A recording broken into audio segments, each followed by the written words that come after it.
जब भी कोई व्यक्ति गौतम बुद्ध के संघ में शामिल होता था तो बुद्ध उसे सबसे पहले शांत रहने के लिए कहते थे। ध्यान की अवस्था में जाने से पहले उस भिक्षु को शांत रहना सिखाया जाता था। आज के दौर में हर तरफ सौरी शोर है। इसकी वजह से दिमाग में तनाव पैदा होना लाजमी है।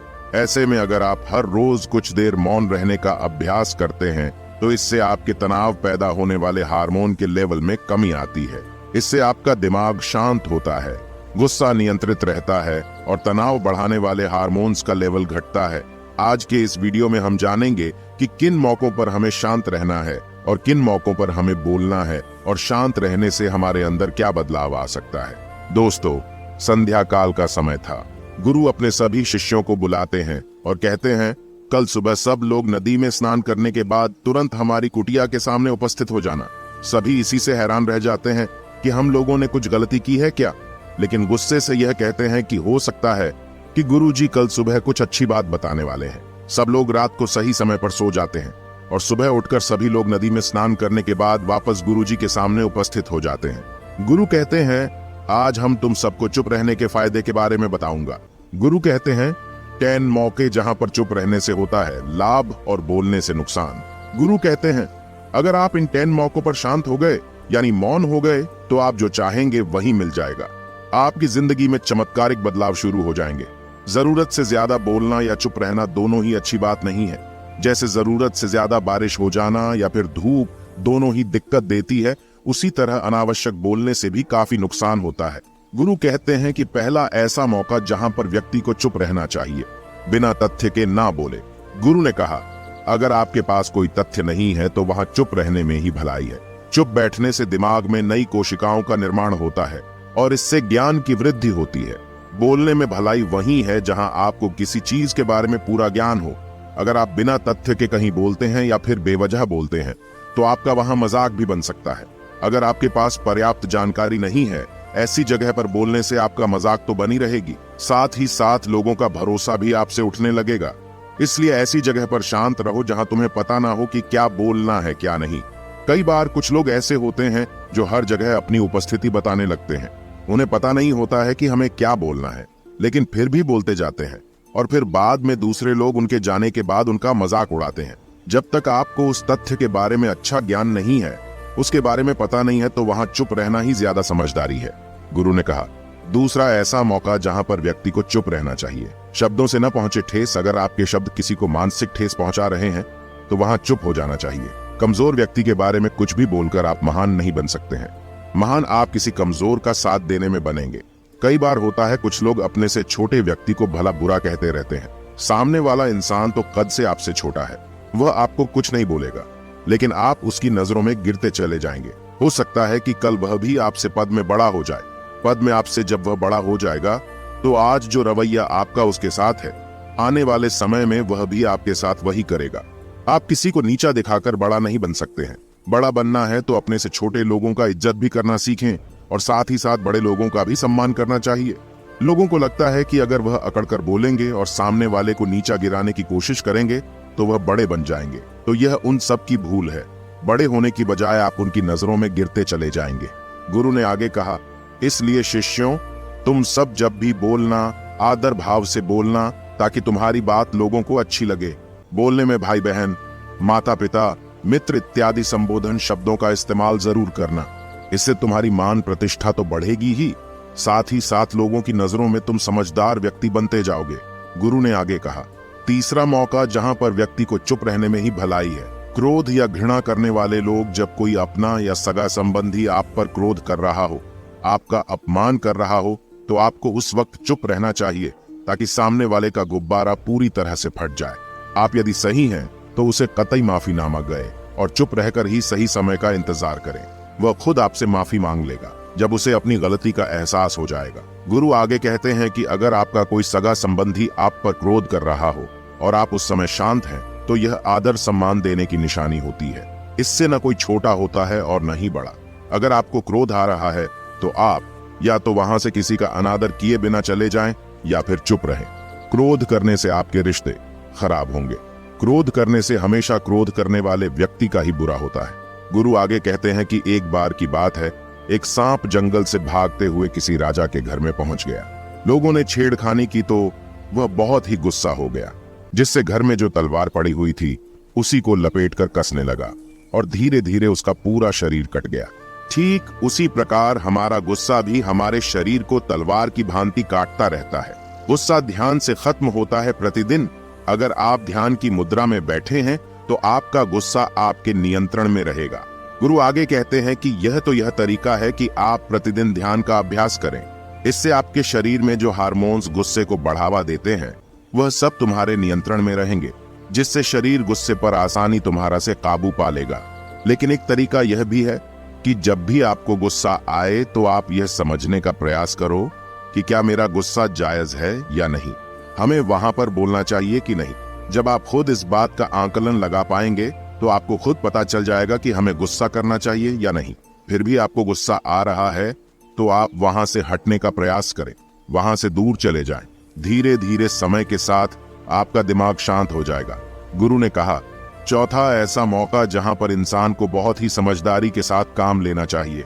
वहां पर आपको चुप रहना ही चाहिए जहां पर उस मुद्दे से आपका कोई संबंध ना हो।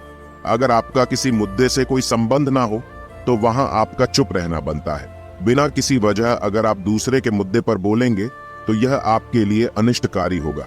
इसमें केवल आपका ही नुकसान है। जल्द ही आप किसी दो लोगों के बीच हो रहे विवाद में जल्दी अपनी टांग न डालें। अगर सामने वाला आपको बुला रहा है अपना झगड़ा शांत करवाने के लिए तो ही आप वहां पर जाएं। किसी की व्यक्तिगत जिंदगी में दखल अंदाजी नहीं देनी चाहिए जब तक कि वह व्यक्ति आपको नहीं बुलाता है। अपने झगड़े को शांत करवाने के लिए कुछ लोग फालतू में दूसरे के विवाद में कूद पड़ते हैं। इससे उनके मान सम्मान मर्यादा पर लोग उंगली उठाने लगते हैं। गुरु कहते हैं कि 10 मौकों में 5वां ऐसा मौका जहां पर व्यक्ति को बहुत ही समझदारी के साथ चुप रहना चाहिए। आपके शब्दों से किसी मित्र को हानि न पहुंचे। अगर आपके शब्द सामने वाले के परिवार या मित्रों की प्रतिष्ठा के बारे में बुरी झलक दिखा रहे हैं तो आपको चुप रहना चाहिए।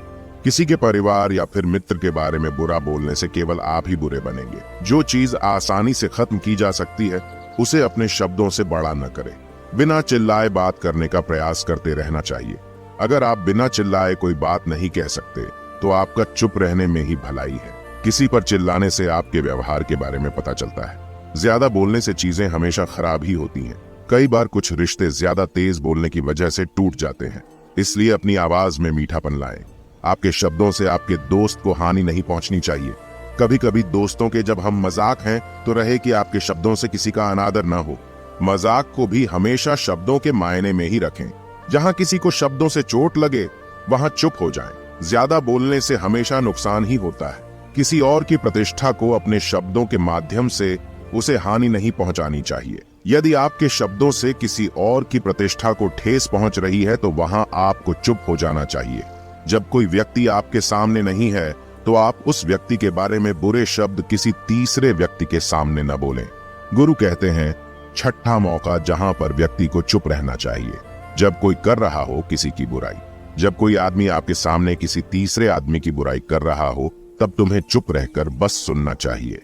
अपनी राय व्यक्त नहीं करना चाहिए, क्योंकि जो आज आपके सामने किसी तीसरे की बुराई कर रहा है वह कल किसी और के सामने आपकी बुराई भी कर सकता है।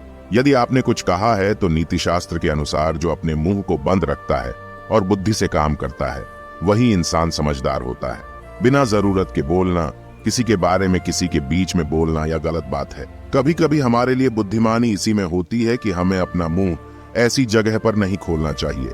गुरु आगे कहते हैं कि 10 मौकों में 7वां ऐसा मौका जहां पर व्यक्ति को चुप रहना चाहिए जब कोई नहीं समझे आपकी भावना। यदि आपको लग रहा है कि कोई व्यक्ति आपकी भावना, दुख या परेशानी को शब्दों में नहीं समझ रहा है, यदि आपको लग रहा है कि सामने वाला व्यक्ति आपकी भावना या दुख को या आपकी जो परेशानी है उसको वह समझ नहीं पा रहा है या समझने का प्रयास ही नहीं कर रहा है या वह आपको ध्यान से सुन ही नहीं पा रहा है, तो ऐसे व्यक्ति के सामने आप चुप ही रहें, क्योंकि ऐसे लोगों को आपकी भावना या दुख से कोई मतलब नहीं होता है।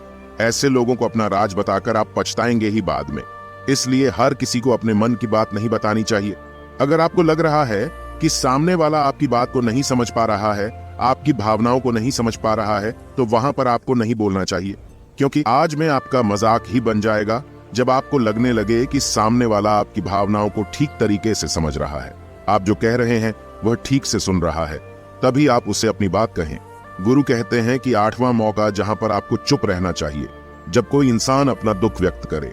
यदि कोई इंसान अपने दुख या परेशानी को आपको बता रहा है तो इसका मतलब यह है कि वह आपको अपना समझ रहा है।